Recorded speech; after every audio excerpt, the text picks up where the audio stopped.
Swear to God, we were cool they lie, man. I cool they lie. We ain't cool they lie? No, we are cool they lie. International, national.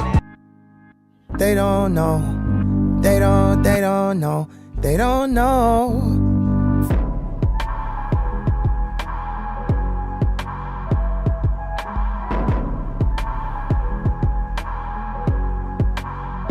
I'm a deadbeat cousin, I hate family reunions. Fuck the church up by drinking at the communion. Smelling free. Yo. Here? Okay. What's up, man? Hello? Oh, okay. What's up? Chilling. My mom will be on in a couple minutes. But yeah, man, I'm chilling. I just moved into a new place. I'm at our little computer lab. Doing some work. Bigger, smaller? Yeah, it's bigger and nicer. I only have one roommate. Like, I'm sharing it with people. So my last place, I basically had it to myself. But it was a lot smaller. And it didn't have much. This one, you know, I have like a TV. A little something. Nice little bathroom. And then they have nice amenities in this complex. So, it's cool, man. You're not living in like a college dorm, are you? Not in a dorm, but in a complex that a lot of students live in. Not all students, but mostly students, I would say. Okay, because that's one of my roommates. Let me see. At the time, he was like 35, and he was living in like a predominantly college apartment complex, and it was the saddest thing in the world. It's hilarious, and so him. I feel it. I feel it, man, because I have a friend out here who's in college and, like, wants me to hang out with them in their dorm. And I'm like, I don't really feel comfortable here. I don't want to be here. But yeah, man. How's work going? I meant to see you while I was up there, but how's work going? Are we recording right now? TaRessa. Yeah, man. Oh, hi. Oh, I'm on. Hello? Hey, what's up? Hello. Hi. Hello. How are you? I'm okay. Okay. What's going on? What are you doing today? I am balancing my continuing Prince immersion with a little bit of work. Prince immersion therapy? Prince immersion therapy, absolutely. Very therapeutic, very immersive, yes. The CDs, the TV, the computer, the phone, all of it. I don't know how to ask this delicately, but how does that not make you want to jump on somebody? Like Prince all day, all the time? Oh. I'm trying to ask that really delicately because there's no way to ask like an older relative, like, hey, you getting it in? That's a Seriously, Wesley? We just started, man. What's wrong? My son is on the line, but that is a great question. However, that's not exactly the space I'm in right now. Oh, I understand. That's why, but I'm just knowing, and I don't really know Prince, but I know a lot of Prince and enough of Prince, and it's like, that's music. Let's put it like this. I'm probably the most upset that I can't go see Prince live and enjoy the after show. Right, the after show. At any point in my life. Right. Well, that's a very male perspective, and I well, for me, it was way bigger than that. I know exactly what you mean, but I think that's not the response I'm having, and I was also really blessed and super grateful to have seen his, second to the last performance, because I went to the 7 o'clock show, and his last performance was at 10 on Thursday 15th, so I'm just really, that was a very different performance. I'd seen him, a few times before, 3 or 4 times also in his regular, very high energy, hours-long, amazing performances. But, so yeah, I'm just doing the immersion and the mourning and the grieving, but trying to keep it productive and healthy. So, it really talks about the power of music for all of us and how different artists impact our lives, especially when they're part of our coming-of-age soundtrack or they're pivotal moments in our lives. And we all have those various artists. And what you all will learn, and have learned probably a little bit, but will learn more as you grow older, is those connections and those memories become even more powerful as you get older, and as hopefully your favorite artists are able to stay alive a long time and kind of age with you. Right. That you really, it becomes, and we all know that the power of music is really music, I think, can impact and express our emotions we don't even know how to really define or label or express in ways that are so powerful. And so that's why I think music and musicians and musical artists, play roles in all of our lives, and different ones that impact us in different ways at different times. Well, right now I feel like I'm excited for Jay Z. Jay Z is basically in the show How to Get Over Cheating on Your Wife, apparently. I'm excited to see how that goes as a lesson in life, or how to come back from that. But apparently, I don't know. I'm now a little concerned. I was on Twitter and I thought people were reading too much into it, but I watched this little Beyonce movie and she seems pretty upset. She's, I don't know. But I hope that's not I hope it's just entertainment. But I agree with you, Mom, and I'm sad that Prince passed. Yes. Even though I didn't appreciate him like you tried to tell me to, but I like the songs I heard. Yeah, and I mean, I understood that, and every generation is different, but as I told you then, and I'll always tell you, all of the artists you love worshipped him and learned from him and sat metaphorically. Well, it's one of those things, like, you listen to people talk about how great he is musically, and there's certain things that you don't even notice about his music. Like, I've been a fan of Bomani Jones for a long time, and he was on when he was on satellite radio, he talked about how great Prince was, and he's like, When Doves Cry is such a great song, because the song is pretty much him on a guitar going all out, and it's so good it doesn't even need bass. And I didn't even think about that. It's like, wait a minute, this song actually doesn't have any bass. It's like, not very, very few people can do something like that. And his musical genius is a testament to his actual creativity. And I think that's why he resonates so much more than a lot of other people have and will, because it's like, you listen to everything that he does, and from the alliteration to the not alliteration, but metaphors, and like just the different things that he does, like lyrically, and then, or did, I should say, and then the things that he did with the music, it's just ridiculous. Yeah. Absolutely. So we have, and it makes me think and want to really, so what I'm really doing is meditating on my own work and my own writing, because I'm getting ready to really get more focused about it and take it in another direction. And so that helps me meditate on what I want to do with my art while I'm here. Yeah.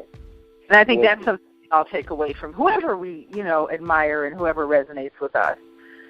Yeah, and I'm serious about what I said about Jay Z. I was trying to bring David to the situation, but I do, just watching certain artists and just people I admire beyond my parents and beyond the people I know in real life, it kind of gives me a little bit more courage to deal with situations, that everyone goes through. But, Mom, how do you feel people are questioning? Well, first of all, we're going to talk about, we only have you for like 15 minutes, so probably 10 minutes now. We mostly want to talk about identity, so we can segue with Prince, because I saw some people were mad that people were questioning Prince's identity and his blackness, but basically, would you like to, speak on that and then transition into your general thoughts on it? Because me and Wesley had a vague conversation about it last episode, but I don't really, I can't really break it down the way you can. Sure, and I think Prince is a great place to start. I've been arguing with people on Facebook for several days now. So I first encountered Prince with the song "I Want to Be Your Lover," and I was just amazed at, the language, what he said, and that they would play it on the radio. And then I remember I was visiting the San Francisco Bay Area, which is also coincidentally where I first met Wesley and his family many years later. And I was in a famous record store, Leopold, on Telegraph Avenue in Berkeley. It was a landmark. It was somewhere you just went because you were in Berkeley and you wanted to go to Leopold. And that's when I saw the first Prince album cover, because I didn't really know what he looked like. Or I had heard the song a couple of times, so it was an interesting song. It was very different than anything that was out at that time in the 70s. And I saw a picture of him, and I went, okay. Because it was really, we didn't have terms like, you know, gender nonconforming or fluid gender identity or anything like that. And so there was no category you could put him in. And that was the thing that struck me more than racially, right? I just thought he was black, you know. And then he really came into, then it was Little Red Corvette, and those were great songs. I didn't think too much about him beyond that. And then Purple Rain came out. And I wasn't a kid. I was, you know, in my late 20s. Or I turned 30, actually, the year that Purple Rain came out. And went to see Purple Rain, had no idea what to expect. And it just dove way down deep inside me. I saw it. I dragged people to see it with me. For me, it was like the Rocky Horror Picture Show. I knew by the third time, I knew every word. You know, I had to have an aisle seat because during every song I got up and danced in the aisle. You know, I'd never done anything like this before, ever.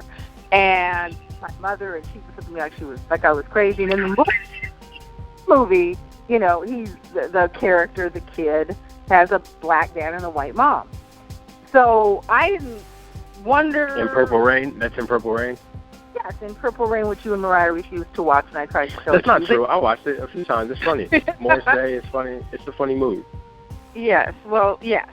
But anyway, so yes, it's an interracial couple, and the father is very depressed and abusive and ends up killing himself. But anyway, so here's what was interesting to me. So and my family is from Minneapolis. So here I am watching a movie where he's ethnically ambiguous looking beyond just being androgynous as hell, which again was brand new back then. You got to understand it was brand new. It was shocking. It was startling. He was also, I would argue, one of the first goths. He was, you know, if you look at it through that lens, very yeah. Yeah, he's gothic, yeah. If you look at it through those emo. lenses we have now, you can, you know. But anyway, he was from a, you know, and I had an abusive alcoholic father and a, you know, white mom, and who were both from Minneapolis, who were both from the same part of Minneapolis this story was set in. And so it resonated for me on several levels. While not intellectually, I just had never seen anything I could relate to as much. And at that point, he was always very ambiguous about his race in his branding. Again, very common back then. Okay, so he didn't say he was biracial. He didn't say he wasn't. Like in classic Prince fashion, right? But I think somebody was showing his parents. It looked like he just had two light-skinned black parents. Well, let me finish. So yeah, I posted, if you guys go on my Facebook thread, you'll be, you know, overwhelmed with all the princes, including photos of his parents that I have on there. Oh, okay, I'll check it out.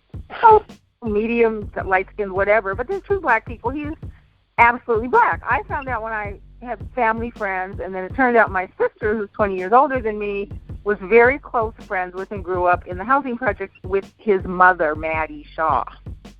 Oh. So I knew pretty early on because my family's, again, from North Minneapolis. And so they're like, no, he's not biracial. You know, we would talk about it because people just assumed. And I asked, I think. I said, so? And they said, no, he's got two black parents, da-da-da-da-da. So I learned that very early on just because of the you know, Minneapolis thing. That's interesting, Mom, the gender identity thing. I don't know why this came to mind, but he's always reminded me of Andre 3000. And I remember as a little kid, first of all, I still kind of think to this day, like, I could never really be homophobic because when I was a little kid, I always liked Andre 3000, but I thought he was gay. I didn't know what gay was all the way, but he did things that weren't, like, traditionally masculine and dressed in ways where I thought, oh, he is different that way, but I still liked him. So Prince, it seemed like Prince was somebody like that too, where everybody loved him. It was like he could do whatever he wanted, and he kind of opened people up to you know, accepting androgyny and certain things. Absolutely, yeah, absolutely. And Andre 3000, you know, has said that's one of his icons and influences. Yeah. You know, so I think, you know, just like James Brown and Little Richard influenced Prince. So, I mean, the beauty of art is everybody inspires everybody else, and then people interpret that inspiration in their own unique way, and that's what keeps art, I think, fresh and alive for everybody. Okay, so that was very good, a very good take on Prince. Do you want to tell people quickly about your memoir, or even a little bit about your background? Yeah, so I'm a black dad, Jewish mom, a baby boomer, born in Seattle. My parents grew up in the same neighborhood as friends in North Minneapolis. And in both Minneapolis and Seattle, and I mentioned both places, I came to learn as I grew up, have similar racial politics. And what I mean by that is neither place has a lot of black people, and both places have, because they never had any anti-segregation laws or any anti-nation laws or technical segregation, they still have racism. There are a lot of black men married to white women. A lot. And to the point where when I was growing up in Seattle and then visiting Minneapolis and family in Minneapolis every summer, when I was very young, I thought that was normal. That's how common it is to this day. Huh. So that's kind of a backdrop, okay? So that it was never, I grew up in an extended family, and just like Prince, both his parents were jazz musicians. My father was a jazz musician, and so in our extended family and neighborhood, all these black men married to white women were jazz musicians, all had played together, played with Jones, Ray Charles, all those people, and all had kids at the same time, and we all grew up together. So I had of not feeling othered or strange until I kind of moved into the wider world. But even then I already had a foundation of, well, this is just what I am, why are you tripping? So I am writing a memoir titled Swirl Girl, Confessions of a Racial Outlaw, to present another view of kind of biracial identity. It's an identity memoir, coming of age, and what I want to do is add to the that are already out there of many, the typical story has to do with someone struggling to find their identity, maybe feeling rejected. There's also a lot of betrayal and dishonesty through lines in contemporary biracial identity memoirs, where you were lied to about something you didn't know, or you had to struggle, you didn't fit in. I want to present a different perspective. I want to present a different perspective to add to the diversity of voices, and especially for maybe young biracial people coming up who could read it and say, oh, okay, maybe there are different tools I can use to navigate, because it's complicated. I mean, race and racism, not only in America but all over the world, as we all know, are really, really super complicated. Nobody has all the answers, and I think we're all constantly trying to learn how to navigate, how to survive, how to thrive. Definitions are more fluid than ever. Categories are more fluid than ever, as we all know. In the same way that gender categories are radically changing. I just read last week that Latinos are working to make Spanish, think about this, more gender neutral. Spanish is a completely, how you say words, whether they end in all right? Yeah, that's crazy. A rectal to be gender neutral, but there's a movement to try to do that. So that's, a similar dynamics in racial ethnic identity categories, especially starting in government with census forms or whatever you fill out. And so categories are interesting, but I think there's so many people now who straddle categories or who just don't define themselves within, a few boxes, that I think it's all being challenged. It's very exciting, but it's not cut and dry. There's not a lot of consensus. There's not a lot of conclusion. You can't really just say, okay, this is that. That's interesting. For those, all right. Okay. Well, let me ask you this question, because having grown up in the Pacific Northwest and seeing like how different it is than a lot of other places, beyond just the fact that you're dealing with dealing with the way that you grew up and the way that kind of white men were with, or black men were with white women and all of those sorts of things. What other sorts of differences are there racially that you can explain? Because I feel like a lot of people meet me and they're like, why are you the way you are? Because I'll hang out with anybody, do anything with anybody. I don't really care. But a lot of people don't really get where that comes from. And like so how would you describe like the differences in the way that people perceive those things, and maybe over time too, because I imagine it's very different than when I was a kid than when you were a kid. Yes, I mean, especially places like the Pacific Northwest, Minneapolis, North Carolina, where you also live. You mean the geographic dynamic? Yeah, like because I think people interact differently. Like, let's say even in Pennsylvania, where I am now, or Kentucky, than they do in Seattle or Minnesota or LA or Northern California or whatever. You're absolutely right. So the differences I've experienced and witnessed, the Seattle type racial dynamic, I think can be very healthy for an interracial family and mixed kids.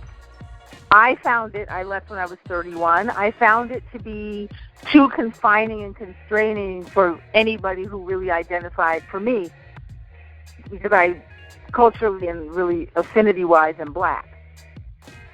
And I don't see a dichotomy between the two. I know many people do. They're like, well, you can't be mixed and black. I'm like, okay, but I am. So the point being so I had a frustration. And my frustration was, which is why I, of course, went to Chocolate City, the Mecca, Atlanta, in 1986, 30 years ago. My frustration was that in Seattle back then, I was very involved in culture and the arts and writing plays and performing and doing all those things. And people did not want to call anything black back then. I don't know how much it's changed, but they didn't want you to get together with a group of black people to do something black, not in an exclusive, stay out of here if you're not black kind of way. And it started really when I was in college at the University of Washington, but nobody wanted to call anything black. They wanted to call everything multicultural and everything mixed. But no other group did that. The Asians had an Asian museum in the International District, right? And Latinos had El Centro de la Raza, Cultural Center, et cetera, et cetera. The Native Americans had Daybreak Star Cultural Center. But you couldn't call anything black. You might call it Langston Hughes, but you were still and I was very involved in PR and marketing for a lot of these organizations. And so we would have big fights, and I would say, it's okay to call something black, And they would say, no, we have to make sure we have the Chicanos and the Asians and the Native Americans and everybody at the table with us and represent them and everything. And that, after a while, just made me frustrated. And I wanted to be in an environment where something could be black, proudly, unambiguously black, and in a way that, again, was inclusive, but didn't have to parse that way. And I think that's just the culture there.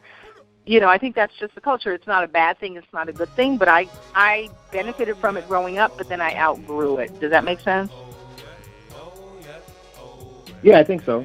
And that was why I asked, because a lot of, as good as it is racially, where people do kind of congregate and all get together, there are a lot of things that, you realize, especially once you're older, it's like, wow, if this place doesn't really, I won't say enjoy black people, but there's not that same allowance to be unapologetically black the same way that you can do in somewhere like Atlanta, where, that's half the city, half the area, and no one has to conform at all. You're absolutely right. And so people, I don't know, I haven't lived there for a long time. I don't know how much it's changed, but that dynamic is very real. And so I think that, it was like calling anything black was just, you were so afraid you were going to alienate everybody else that you wouldn't do it. People, I'm telling you, I had fierce, long-term arguments with people about it. And people got mad at me, and I just said, fine, I'm moving to Atlanta. That's what I did, But, and it's reflective of the dynamics. Each place is different. Now, let's not be confused. Every place is racist. As Malcolm X said, south of Canada is the South when it comes to racism. And racism is actually global. So the racism is very kind of liberal, candy-coated. Mm-hmm. And not like in the South where it's just laid on the table. There's really no bitterness about it most of the time. It's very matter-of-fact. I find that to be easier to deal with, because you're never surprised by it. In the Pacific Northwest kind of racism, you can be surprised by it by people you love and are very close to. And then when it comes, you're like, whoa, I thought about kumbaya. and you really, maybe they think, but again, there's not as much, acknowledgement of it as a dynamic. So that's part of, I think that those parts of the country, and it sounds like you've experienced and observed similar things. Oh yeah, well that's the thing that was so. I was having a conversation with somebody about this in the past couple of months, and one of the things that we talked about was because they were saying, like, you're from the Northwest, like, what do you think of racism? And I was like, well, it's just different. It works differently. And to speak of the candy-coated nature of it, like as I was growing up, that's when the schools got rid of affirmative action, and then the University of Washington became much less diverse very quickly as a result of that. And it's like, some people would say, well, that's just giving everybody an equal opportunity. But it's other people who know, like, that's intentional, that's direct. That is something that is going to get rid of certain types of people.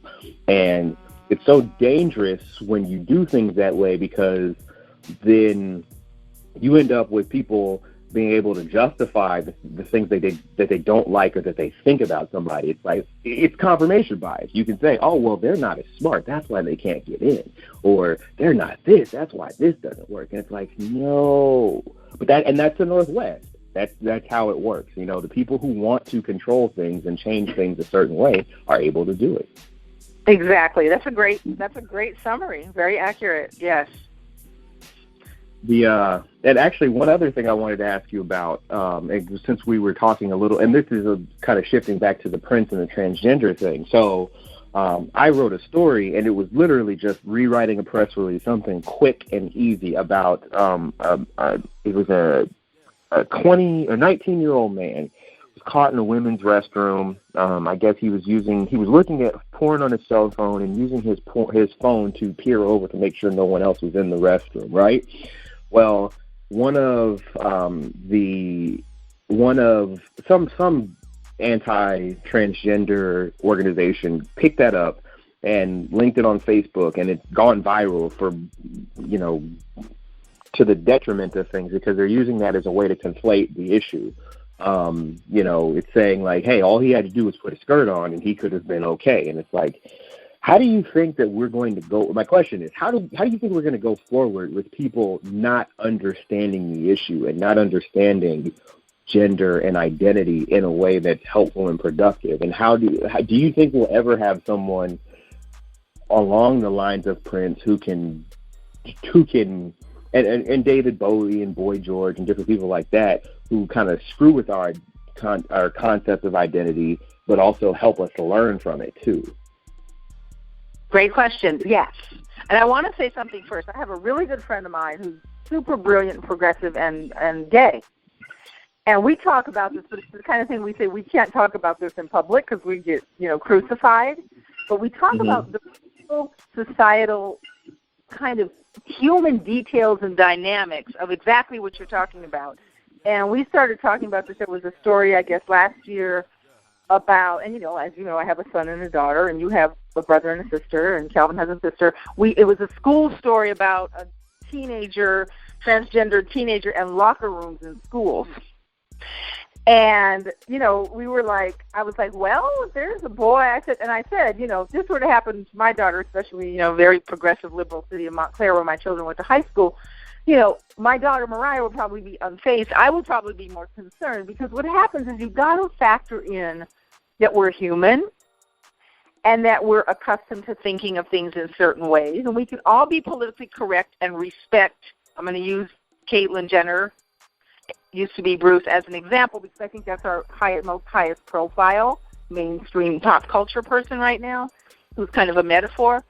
And so, a lot of us said, okay, but I've got, a lot of people I talk to on the social media, especially black men, who say, no, I'm sorry, that's Bruce. So we all have to be respectful of how long it takes and how complicated it is for humans to change our concepts of things that have been presented to us, right, as absolute, and that we've lived with, and the older we are, the harder it is sometimes, that we've lived with as being a certain way, being defined a certain way. And gender, I certainly have lived most of my 61 years thinking that gender was a given. Being aware of transgender people, but you're either, physically, biologically, da-da-da. So it's Mom. happened. Times are changing, yes. I agree with you 100%. I didn't mean to interrupt you or your train of thought, but what you're saying is exactly how I feel about the Erykah Badu thing and what she was talking about. And I think people took her comments out of context when the bigger issue is of how we're evolving as a society. We have to take in, whatever the ideal scenario is, we have to keep that as what we're going towards, but we also have to pay attention to what, history has told us and what the present situation is.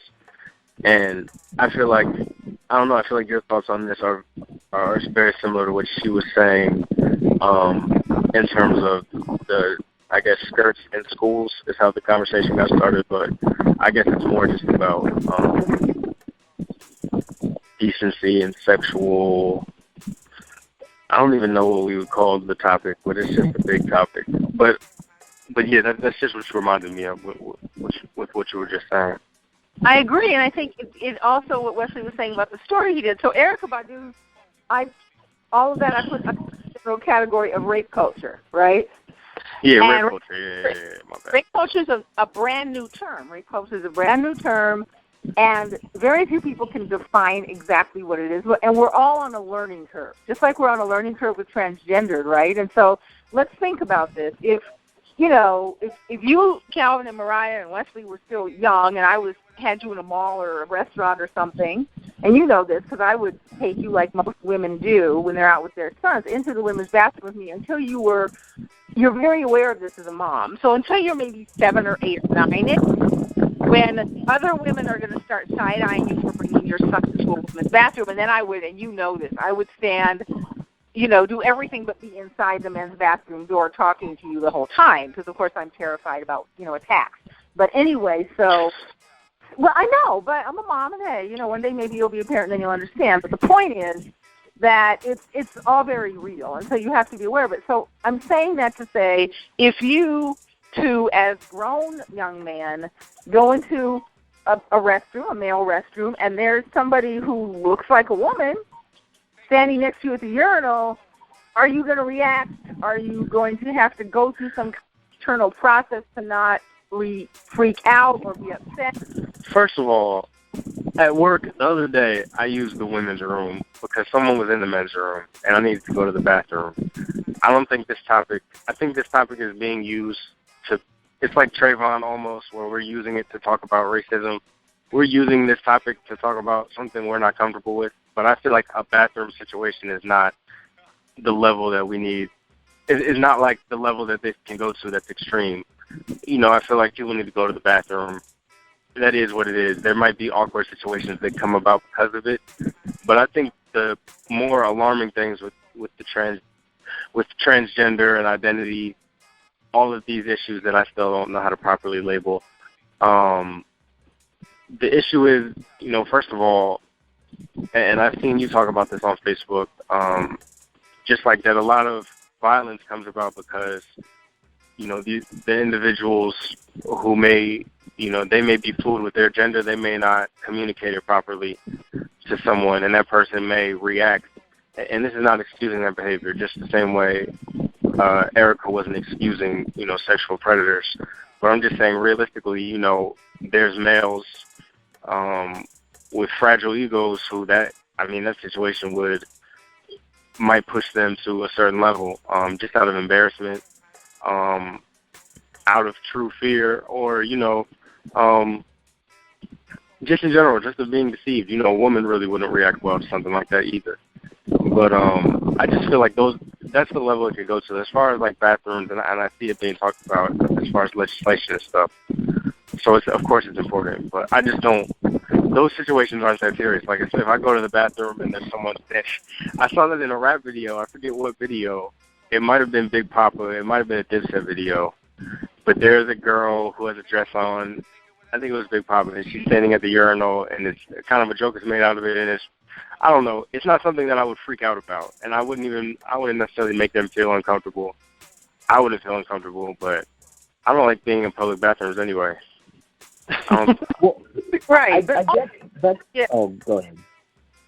All the things you're talking about are real, and so that's what I'm saying that sometimes legislation, goes ahead of us, and we have to kind of shift our attitudes and our notions to catch up. And sometimes human evolution is ahead of legislation. My mother used to say you can't legislate human behavior, and sometimes legislation has to catch up, and sometimes legislation is slow to catch up. And so you're absolutely right, but I think we're all in these spaces. I mean, if I go into a woman's bathroom and I see somebody who appears to me to be a male in that bathroom, at this point, my immediate reaction is going to be negative. Like, why aren't you in the men's room? Now, before we started, and this only the last couple of years, having these conversations in terms like fluid gender identity, non-conforming, and transgendered in really understanding how many people fall in this category, might now information maybe check. What did you say, Mom? I didn't hear what you said. I might now check my reaction, but if this were 15 years ago, or more than that, and I were dragging you and Mariah in there, and somebody who appeared to be a man was in the women's restroom, right? Right. Like me. I would not be calm or positive or rational or welcoming. I'm not saying I would have beaten them up or something. Well, I feel like that fear is also, on a certain level, irrational. Like, we shouldn't have that situation. I guess it's necessary, and of course those are like motherly instincts. But I feel like someone. I don't know. I shouldn't even comment on this because I just feel like I oversimplify it. But I feel like if someone who appears to be a man is in the women's restroom, maybe they should get a strange look, and maybe everyone's behavior should be on high alert. But it doesn't really need to be a thing or something that is really. I don't know. Maybe I'm just not in LA, or I'm not in the places where this is happening. I'm in Missouri. Well, no, I think it's real. I think every way that every person feels is valid. I think we got to kind of start there and recognize that just because the society is leapfrogging forward, or we now have a celebrity who's kind of made it normal, those kinds of things, it doesn't make people any more comfortable with it. And it's okay to be wherever you are, as long as you're not oppressing or exploiting or causing harm to anybody else because you're still on a learning curve, right? Well, I think that's the important part, too, because I think that I feel like homophobia in general is kind of used as a tool, not as a tool, but it's a mechanism that can hold people back. It can hold people who may not have, negative or evil feelings necessarily, but may just not be comfortable with certain things because of what they've been exposed to in their life. I feel like that can hold people back, so I think it's important that everyone is able to accept everybody at this point, because it's just like it will hold you back if you can. It'll hold you back in business. It'll hold you back in life. You'll find yourself in situations you don't know how to deal with if you can't just get past race, gender, class, all those things. But I think that's natural stuff, and I don't know. I feel like this topic and the way it gets handled in public is not really rational. It's kind of like everyone is just freaking out, like going to the extreme of, is this even really a threat? Like, are there a lot of transgender predators that hang out in bathrooms? I don't or does it just make people uncomfortable? I don't think so, right? But I think you're right. I mean, I remember back in the day when people assumed gay men were pedophiles. They just made that that automatic presumption. So. Yeah. All on a learning curve. I think that's really important. And I want to take it back to Prince, and then unfortunately, guys, I love this and love to do more of it. I have to wrap up in a few minutes. But to take it back to Prince, and there are lots of good articles about this for you guys to check out, but Prince really, and written by black men, Prince really gave black men, I wasn't thinking of him in this way, certainly, but he gave black men, especially those who were coming of age or growing up, a new option. It was like Prince was irrelevant. You said, hold on. I think the phone went out while you were talking. I don't know if the recording got it, but I didn't hear what you said. You said he gave a new option? He gave them new options for how to consider and perceive black masculinity. And there are lots of descriptions. One of my favorites was Miles Davis, who was a huge fan, who described him really succinctly as saying Prince was both the pimp and the bitch.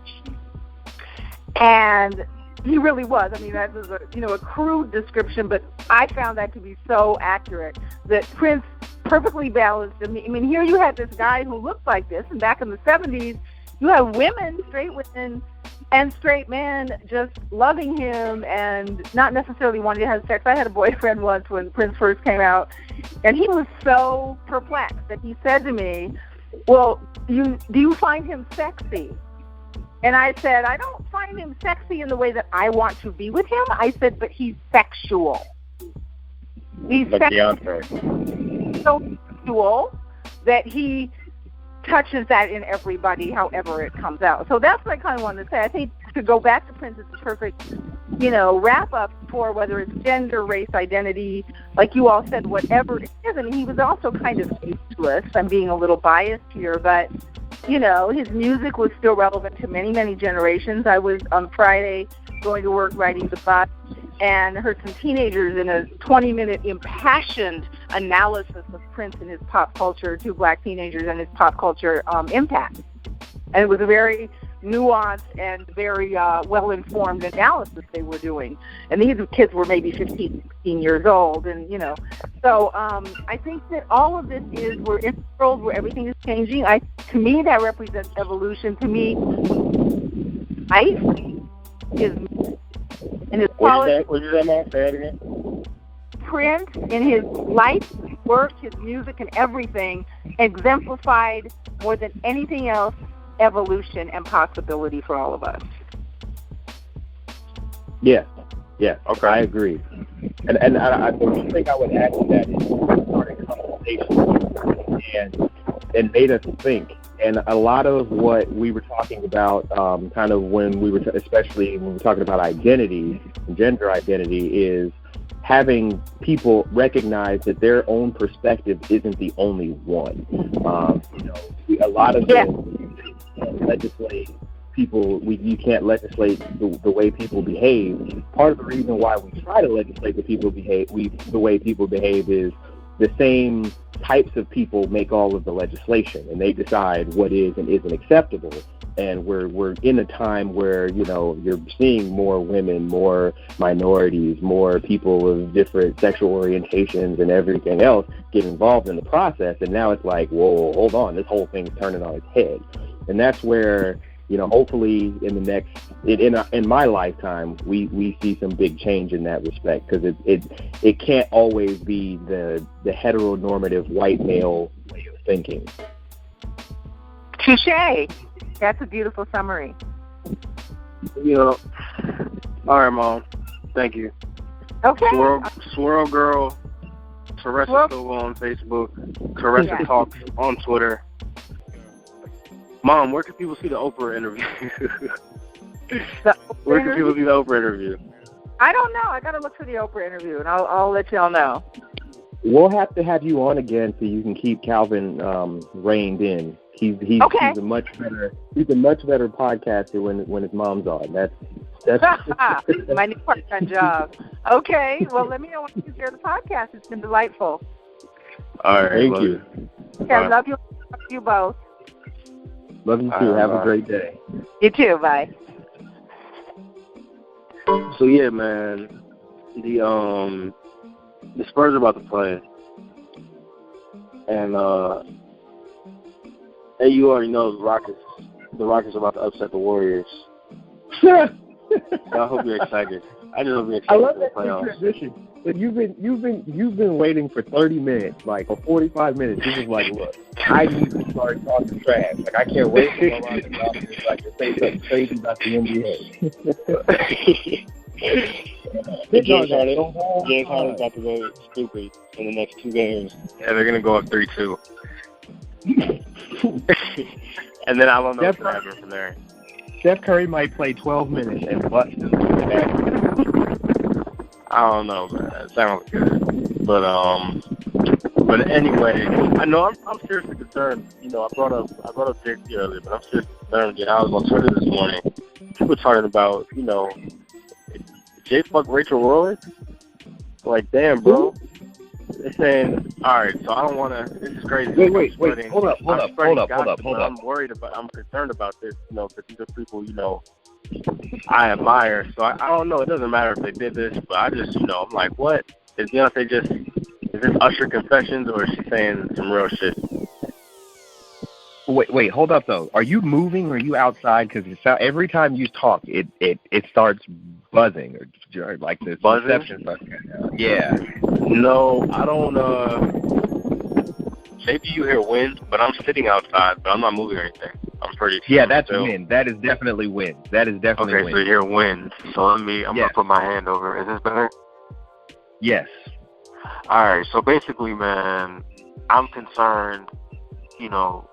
Just as someone who looks up to Jay Z, you know what I'm saying, about how this situation with Beyonce is playing out.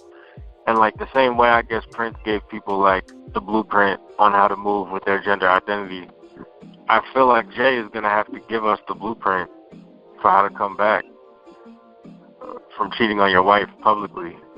And it seems like you let her ether you on title, like on your shit.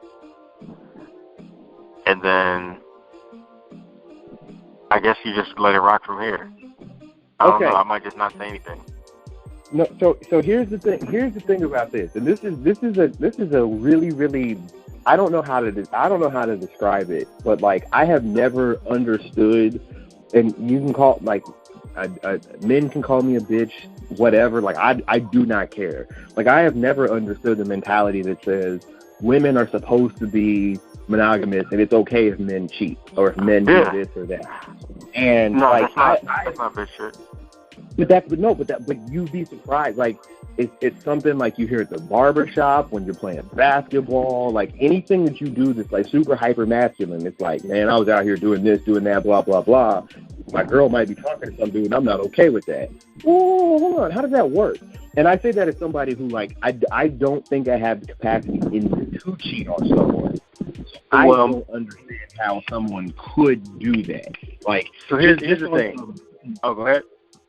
Just on some human decency, like you do not disrespect people like that. So I think Jay Z like if this is true, I don't know if it is or not. I would obviously will not watch Lemonade, but like I've been seeing the tweets and the recaps of everything, and I'm like, if Jay Z did that, whatever happens, like he deserves to deal with it. It's the same thing with like Nick Young and Iggy Azalea, or like, anybody who goes through this stuff publicly. Like you deserve whatever happens. If that person is graceful enough to take you back, like it's not really a I don't think he would be giving a playbook on how to deal with it, because it's really the will of the other person. I know personally, like I cannot take somebody cheating on me. Like I will try to be nice, but at the end of the day, like it's never going to go away, so I would never try and deal with that.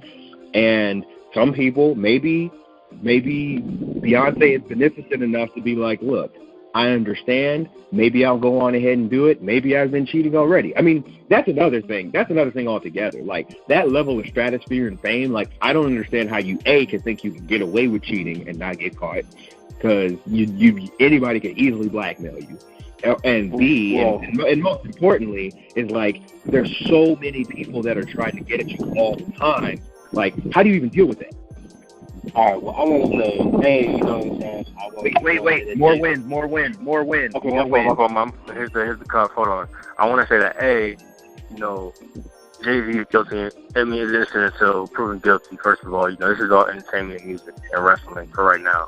But B, as far as what you said about cheating, I've always felt the same way. Just my personal, like the way I'm wired. Like, I see people cheat. I understand it happens. It seems like, and I don't know, this is kind of sad that I've adopted this over the past couple of years, but just observing the world, it seems like sometimes cheating can be healthy for certain people in their relationship, or it's how their relationship survives, but it's not something I'm trying to deal with. It's not something I want that my ego could ever really deal with. And then at the same time, my conscience wouldn't allow me to do it to someone. The same way, like I couldn't steal from a friend, or like there's certain stuff that I wouldn't feel comfortable doing. Like, yeah, if I were to even slip up and cheat, like I would probably end up like, I wouldn't do it because I would end up confessing. You know what I'm saying? Or like trying to, or just not feeling right with it and not handling the situation well. So I avoid shit like that, man. But I can't. But at the same time, I've observed that, that's just how it works. And some men are able to handle, whatever business they have. Maybe they don't handle the emotional business they have to handle, but they handle real world business, that other men can't, and one of the things that they do is see while maybe a faithful dude may not do certain things. So I feel like it's all that in the world, and it's the same with women. Like there's women who I just took up on the vibe from them just speaking, like, oh, she might be open, she is clearly married or is clearly with somebody, but, she seems open to interaction, whereas there's other women who you can tell it's just not that. But then you never know. You never know, too. So I pray, I pray the royal Carter stay together. There's such a beautiful image of black love. But at the same time, all due respect to the God, Beyonce needs to, just a friend in the next few months, just to talk, because I'm going through my own thing. So if Beyonce ever wants to talk about it, have some wine and some seafood. I can't afford wild shit, but sometimes the best dreams. No, I'm not even gonna start, man. But are you trying to put your video on the low on this podcast, hoping that Beyonce? It's too early. It's too early. You heard the last one. I'm gonna just have to do it on every podcast. Because last one I tried to come on stage, but I just realized I can't help it. You never know who can hear something, and you just have to say it. You just take a shot while you have it. And this is a very long shot. This is a super long shot, and it's one of those shots that it's even no disrespect to Hope. I don't know. This is all entertainment. The same way believe half of what you see. I'm not even serious, bro. But at the same time, Beyonce, you believe half of what you see too. And you're like Steph Curry from Israel, and from the tunnel. I'm shooting from the tunnel. So it's Jay. That's a completely other principality you're shooting from. You're shooting from far, far away. You think that, but nah, man. If you look at, there's a lot of things you can judge compatibility on, and I use Tinder, and I just look at what certain people are looking for. I'm very observant, and it's very possible that a mature woman. Red Lobster. Yeah, and you know what? I'm gonna remove. I don't want to speak about Beyonce like this anymore, because for real, all due respect to Jay, it's not even like that. But this is somebody who I've loved since before she was with Jay. I was 8 years old in love with Beyonce. We saw her at the Cherry Hill Mall with Destiny's Child. That's been my girl. So at the same time, keep your game tight, Hov. I've been on it. But anyway, I'm just saying, man, in general, older women, mature women, sometimes they can appreciate the energy that I have right now. And when a lot of women my age, they don't appreciate my energy. My energy might be a little too much for them, or it might just be on a different wavelength that they're not really trying to deal with. But you never know, man. You never know. But all due respect to Hov, I hope he hears this, because we got work to do, man. I got your copyright. Rock Nation, Def Jam Recordings, Rockefeller Records. I gave you credits on these podcasts. So I'm still hoping you come sue me though, because then we could speak, and I got some things we got to speak about. But that's it, man. I'm real scared now. That's why I keep talking. I really just took that shot, man.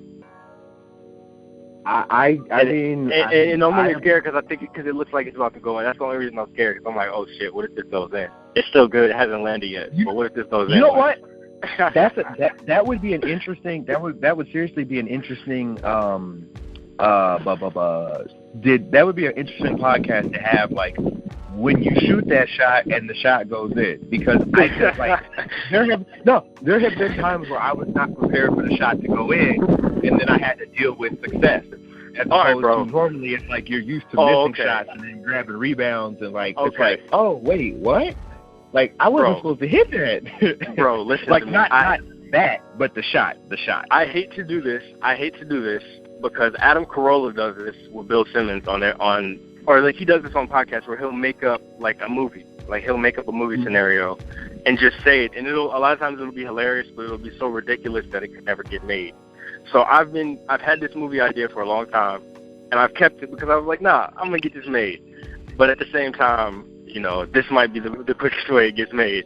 But anyway, what if there was basically a horror flick, like a horror Illuminati flick, where, you know, this is kind of exactly what happened. Like, you know, Beyonce falls in love with a young protagonist, and then this dude's got to deal with Jay and just Illuminati money and just crazy, you know, just go through it all, you know what I'm saying? Just trying to really, he didn't even think it was going to work, you know what I'm saying? He might not have known it was Beyonce, but that becomes the storyline of, damn, I gotta beat the boss.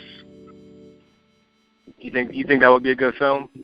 I think they would fuck with it. I think they would fuck with it if it was some HBO shit, and it was like obsessed. It was like an obsessed type of thing where it was almost funny. Like you could watch it and laugh at it. Like we have to be high and drunk while we make it and be in on the joke. And I think Jay should have like a fake mustache and be bald. Like it should be some funny shit, like some curvy shit. That's what I was gonna say. The movie should be like comedy art. So it should be something that isn't intentionally funny, but it's like, well, isn't intentionally designed to be funny, but it's like, did you watch, you haven't seen The People vs. O.J. Simpson. It should be like the first episode. I liked it. It should be like the first 4 or 5 episodes of that, where it wasn't supposed to be funny, but seeing Cuba Gooding Jr. as O.J. Simpson or Radio John J Travolta. as he was hashtagged on Twitter, or John Travolta as the incredible Robert Shapiro or Ross Kardashian. Like if you could do any of that, like where it's not supposed to be funny but it's funny, that would be great. But if it's like we're gonna try and make this serious or we're gonna try and make this funny, it would be all bad. Well, I feel like it would be a mix of Curb and Sharknado. So it would be an upscale version of like a Lifetime movie, in the sense of like, please don't take this serious, people. Even Carmen, which is, you know, classic to me, it's something I would watch. If it was on right now, I would watch it. Even though the playoffs are on, I guess the first round. You call me what you like. I'm gonna watch Carmen. You know, the hip opera. But anyway, I don't know, man. I don't know. I just feel like we need to really promote this. I think I've gotten some good feedback on it, man. My friend Jeff, he likes it, and he's white, so. No, that's the measuring stick for everything. White dude likes it. That's a joke. Great. That's a joke. No, that's a Jeff joke. If you know Jeff, it's not. It's a Jeff joke, honestly. That was it. I love you, Jeff. I'm just playing. But yeah, man, I've gotten some good feedback on it. I think we just need to up our production value a little, which is on me. Yes, you can't be sitting outside when you're recording a podcast. That's a rule. I mean, it's a beautiful day, man. It's a beautiful day. That's fine. A beautiful day doesn't. Do you think Outkast would record a Stankonia in the middle of? You know what? Station? No. I envision B.O.B. being recorded outside in bright purple fields. It would actually sound like Bombs Over Baghdad if that was the case. Like bombs. I mean, that's how I hear rippling wind. That should be a thing, though. We should look into that and find a way. Because if you have sunlight, I don't know, man. I don't know. I'm not. No, it's a horrible idea. Stop right now. Stop. Yeah, stop it right now. Drake said they're vampires. They work nights. They're vampires. But I like to get up early, man. Get some sun in my eyes.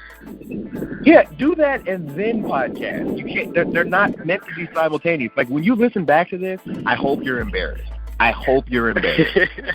You think I would be embarrassed about the quality of this podcast? Yeah, it's so bad. Like your mom was in the middle of delivering professional, like professor level explanations. Here you go. No. And then you like, I'm not even gonna let you finish. This is how I guess, because I had my phone on mute most of the time that my mom was talking. Like until I said the Erykah Badu thing, I actually thought I was speaking, but I had my phone on mute because I was walking through different places. But nah, man, I think this one came out a lot better than the first one. I think we're only going to get better with time. Well, no. Time out. The first one never happened because you didn't press record. Yeah, that was practice. No, I pressed record. I didn't press end record, man. And the first one was good. The second one, the one that we recorded in place of the first one, was nowhere near as good as the first one. I mean, it was still good, man. And you can't. It's not about how you start, man. It's how you finish. No, because not at all. No, because that's not even partially true. That's not even partially true, Wesley. Not even sometimes. The only time that it's true is if your finish is so otherworldly. What, are you going through the drive-through? Nah, man, I'm at the pool. Shut up. Now it's getting worse. Like, this is let's just end it because this is getting bad. Like, nah. There's one more thing. Yeah, I think that was a great talk with my mom. You know, the Kurt thing is next. Kurt is coming. Trust. The only thing is, what'd you say? What? We can do it next week. I am off on Saturday all day. We can do it next week. Oh, that's crazy. No, it might have to be the week after that. I think it's going to be the next time I'm in Atlanta is like May 7th and 8th. So I'm going to pull up on Kurt then, and we can do it. But I need to be there, man. Off. Okay, but if I'm not off, it might not happen. All right, so what we could also do, and I mean, we can cut this out, maybe we could, I just talked to Kurt when I was in Atlanta, so I could take some of that and use that as, interview footage. Maybe you don't have to talk to Kurt, man. You don't really know Kurt, and honestly... No, he needs to be spoken to by someone who will ask him normal questions and isn't on his side. Because you tried to make Chris Brown a saint. There is no way that I'm letting my name is going to be on something without me talking on it. There's no way. A saint, Wesley? Seriously? You tried to make him Patron Saint Chris or Patron Saint Christoph. Patron Saint Christoph. The saint. I want everybody had relationships. I want anyone who's listening to this to go listen to the first episode. I said nothing saint-like about the boy Breezy. I just said, it was nothing but brotherly love for him. I appreciate an opportunity he gave me. That's first and foremost, and I have respect for him because of that. But secondly, I just observe and, enjoy his positive contributions, and I observe the negative stuff he does, just like anybody, just like my loved ones, just like my friends, just like people I don't like that much. It's not I don't think he's a terrible person, honestly. And I think if you observe all of this from, not his side and also not the public side, because neither side is completely fair, I think I'm at a fair balance. I'm not friends with the dude.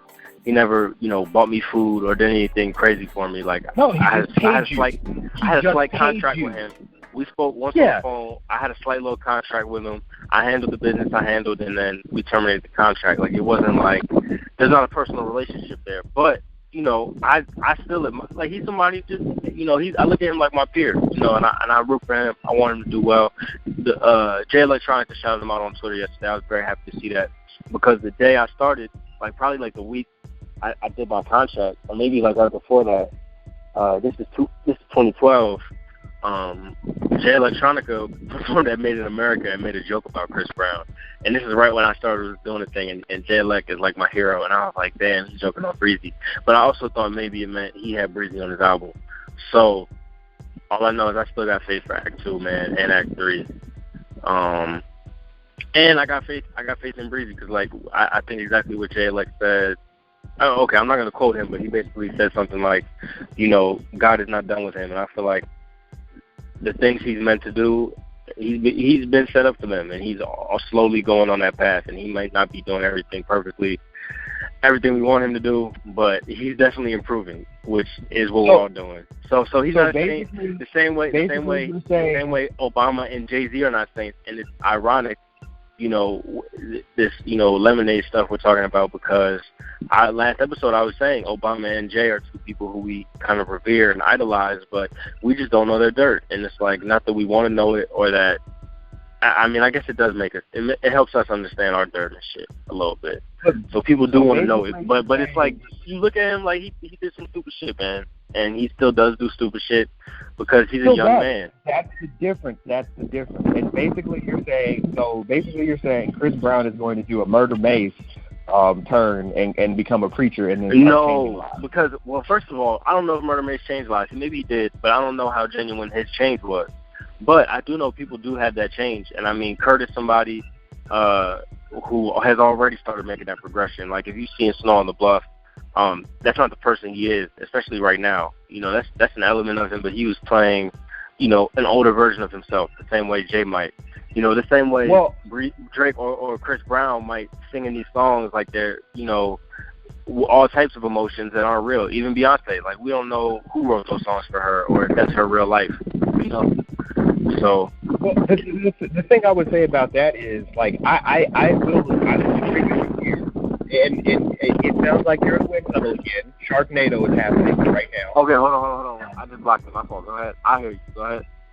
The thing I would say is, and this is a Dan Le Batard-ism to the fullest. There are people, I mean, it's not something that he came up with, but he says it a lot. Is there are people that you know. Or everybody's weird basically until you know them, and then you know them a little better and you realize they're not that different from you. So I will agree that like there is probably another act for Chris Brown's life.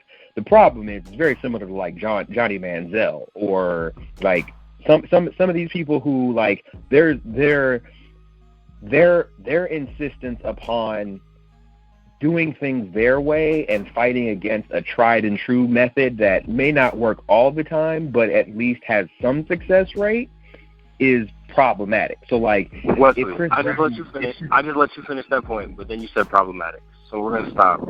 You took 10 years to graduate from college. Yeah. So what is the difference in terms of being stubborn? You know, any of that stuff. Like I feel like there's no rush with life. Like you need to do what you need to do. He's been like he's raising a daughter now. Like, and even anybody, like most people, they get the responsibility they deserve. It comes upon them. Like you don't have to. Here's the difference though. Like, because here's the difference. We're windy again. My fault. I sneezed, so I stopped cuffing the phone, but it's bad. In taking 10 years or more than 10 years to finish college, at no point was I ever doing anything that was like wantonly wrong. Like I was figuring things out, like working. You said you were never doing anything that was what? Wantonly, like just ridiculously and irresponsibly wrong. Like I tell people this all the time. Like when it took me forever to go to school, like it wasn't like I was partying all the time or like cutting class or like doing drugs. What were you doing? Like, I didn't really nothing. That's the thing. Like I was trying to figure it out. You were sleeping? No, I wasn't sleeping either. Like people tell you, I always was in class. I always was where I was supposed to be and where I needed to be. Like it just never felt like I never felt right about it. So there's a big difference. So did that reflect in your grades? In some cases, yes. In other cases, no, because it just depended on the class. Like I for example, I had like an African politics class, and we had to read like 47 articles a day, and like that was assigned at least 4 hours of reading. And at that time, I was working like 40-something hours, or not 40-something, 50, 55, 60, 70, 80 hours a week at Amazon, and like I never had time to study. So it's like that's the difference. Like it wasn't like there when I got derailed, it was like, okay, instead of being able to take the path that most college students take, that's like, you know, you ball out on your parents' dime and really enjoy things like the first couple years, and then you figure it out. Like by the time I figured it out, like there wasn't like the serious parental safety net. There wasn't the like you need to be doing this or that. Like everything was life or death, do or die at that point. More. That's because you took 10 years. And I had the same thing, but for me, it was the same because I chose to leave. Like I really, there was never a point where I was balling out on my parents' dime, but it was a situation where I could have chosen that. You know what I'm saying? I could have tried to do that, but I chose instead to do it, work myself, and you know, get myself in a place where I could just afford to go to school. But honestly, I don't. And I'm just joking, talking about 10 years, man. But I'm just saying in general, like everyone. That's what it was. But that's what I'm saying. Like that's why it's good that people talk about this stuff, because I think there's a difference and there's a nuance between it. Like Chris Brown regularly chooses and makes bad decisions. Listen. And no one says like this isn't a good decision. And then people like you're saying like he's making good decisions. It's like, no, he's not. They're like, no one should do what he does. I didn't say he's making good decisions. This is why we can't do this, man. You misquoting me. Listen, all I'm saying is the decisions he's making. His bad decisions. That's the problem. Because like you said, and you even said this earlier, we can relate to certain people's decisions. Now that I've seen, not from I've never seen his perspective, but I've seen in between, the normal viewer's perspective and his perspective. I've been in this place in between that where I see both, and I see it like makes a triangle, if you know what I'm saying. So, like, I see, first of all, that if I were understand how people look at him and why people hate him and all that. It's whatever. Makes sense. You gotta hate somebody, I guess. But at the same time, on his side, it's like, why would people, like, he's been the center of attention since he was 12, 13. So it's like some people want that. Some people don't, but anyone would get tired of it at a certain point. And the way he handles it, ultimately, it's trivial. The same way you feel the stuff you did is trivial, the stuff he does is trivial. Like, they call it online bullying and stuff. Like, when he talks about people, he's talking about how he feels like he gets bullied every day, and not in the sense that he doesn't deserve it.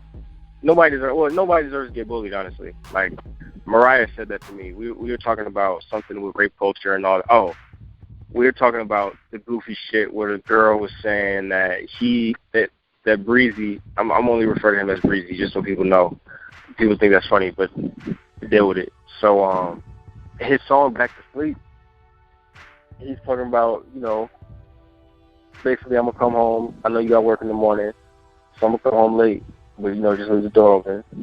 Then I'm going to come in, I'm going to wake you up, and then I'm going to love you back to sleep.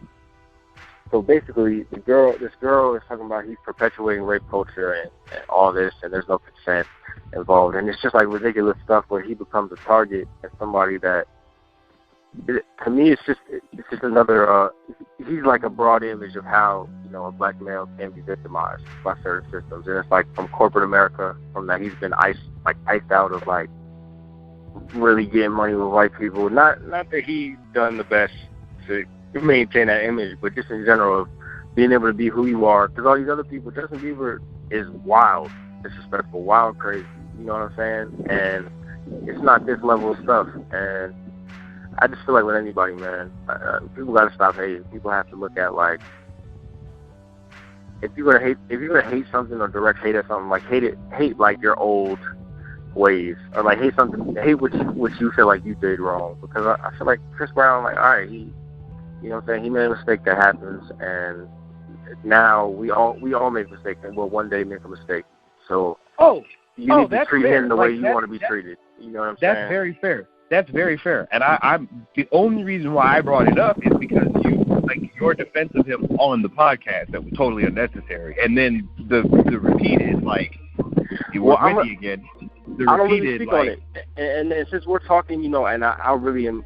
First of all, I can't really help but tell the truth, but with you especially, that I'm going to tell you exactly how I feel about it. So even when you brought him up jokingly, like I'm on his payroll, I don't really talk about that too much to people, but just to explain it generally, like, nah, there's not even a close personal relationship, like, at all. But I do, after doing that business with him, like, I admire him, you know what I'm saying? And I don't idolize him, but I admire a lot of people and a lot of flawed people, so I don't know. It's better to admire the good in people. Like, like he was talking about, he's got the voice of the angel. Like, yeah, like, appreciate the dude. I hope he works through his issues, you know what I'm saying? I hope you get your girl back, Breezy. You know what I'm saying? We rooting for you. Karuchi or Rihanna. See, really, like, Karuchi. you made a good point, and you sounded smart, and then you said that. Like, why? Why did you just do that? that was such a good, valid point. Like, I won't say you checkmated me, but you definitely did make me come off as the bad guy for making the argument that Chris Brown is a bad person and saying all that, and then you go and undermine your own argument by like, why? How did I Why? undermine it? What did I say wrong? What did I say wrong? No, I just root for nothing. love, Like man. nothing. I need to get ready for work. Like nothing. This is ridiculous. I'm just rooting for love, man. But anyway, all right. I'll talk to you later. I think it's good, man. I think it'll be 2 weeks until we do the next one. All right. Well, try not to edit out anything. I don't think anything needs to really be edited, but make sure you listen to the sound because you will be embarrassed by the win. Nah, man. I have much more. I have other things I'm embarrassed about. But I'll talk to you later, bro. All right. All right.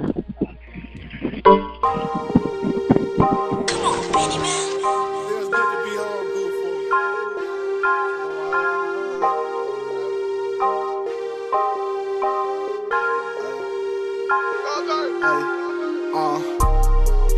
Two holes in an 8 ball. John Travolta gas, smoke my face off. Told her give me face while I make calls. White girl with me look like Kate Moss. Loud and leaning liquor for the ladies. Talking crazy nigga drumming like. Cool they lie, man. I cool they lie. We ain't cool they lie. No, we are cool they lie. International, national. They don't know. They don't know. They don't know.